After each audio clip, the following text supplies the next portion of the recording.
ரொம்ப சிரமம்னு சொல்றாங்களே, அது எப்படி அவங்க வெட்டுறாங்க? அது வெட்டுறதுக்கு ஏதாவது அருவாள்லாம் வச்சு வெட்டுறாங்களா? என்ன மாதிரி அது செய்யப்படுதுன்றத கொஞ்சம் சொல்லுங்களேன். ஆகாய தாமரை வந்து ஒரு தண்ணியில மிதக்கக்கூடிய ஒரு தாவரம் தான். அது நீர்நிலையில இருக்கக்கூடிய தாவரம். அது வேர் வந்து தண்ணிக்குள்ள இறங்கி போய் தான் படிஞ்சு வேர் விட்டது வளரக்கூடிய தாவரம் கிடையாது. தண்ணி எந்த அளவுக்கு உயரமா வருதோ அந்த அளவுக்கு மேல வரும். அள்ளி தாமரை சொல்றோம்ல, அது மாதிரி தண்ணிக்கு எந்த அளவுக்கு உயருதோ அந்த அளவுக்கு உயரும். அப்ப தண்ணி குறைமை கீழே போயிடும். இப்படி உள்ளதுதான். ஒரு செடி இருந்தா கூட ஒரு வாரத்துல பெரிய அளவு 100 செடி 200 செடி அந்த பரப்பே உள்ள பரப்பு வந்துடும். அதுல வந்து தண்ணீர் பாயறதுல வடிகிறதுல இந்த பிரச்சனை. நம்ம கையால எடுத்தா கையோட வந்துடும்.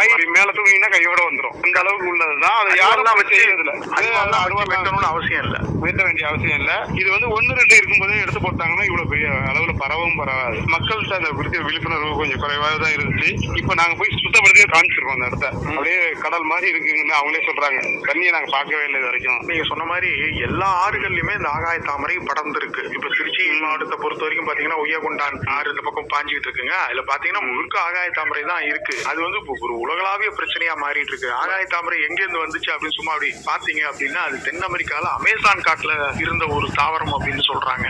அது வந்து விக்டோரியா ராணி பிரிட்டன்ல இருந்து இந்தியாவுக்கு விஜயம் செய்த போது கல்கட்டால ஊக்லி ஆறுல அதே மாதிரி தேம்ஸ் நதியில ஆகாய தாமரை இருக்குமா. அதே மாதிரியான ஒரு உணர்வை ஏற்படுத்தணும் அப்படின்ற நோக்கத்துல விக்டோரியா ராணி வந்து கல்கட்டாக்கு வந்த போது ஹூக்லி ஆறுல அதை விட்டுருக்காங்க. அது பாத்தீங்கன்னா இப்போ உலகம் முழுக்க பரவி பெரும் பிரச்சனையா ஆறுகள் வந்து பசுமையா இருக்கணும்னு வச்சிருக்காங்க அவங்க பண்ணது.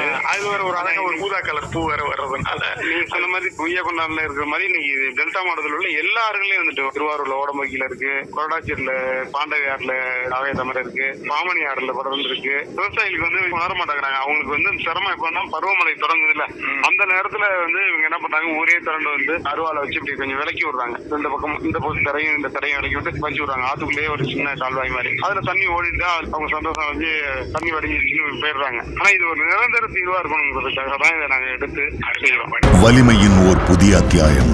அக்னி 550D கம்பிகள். அக்னிக்கு நிகர் அக்னிதான்.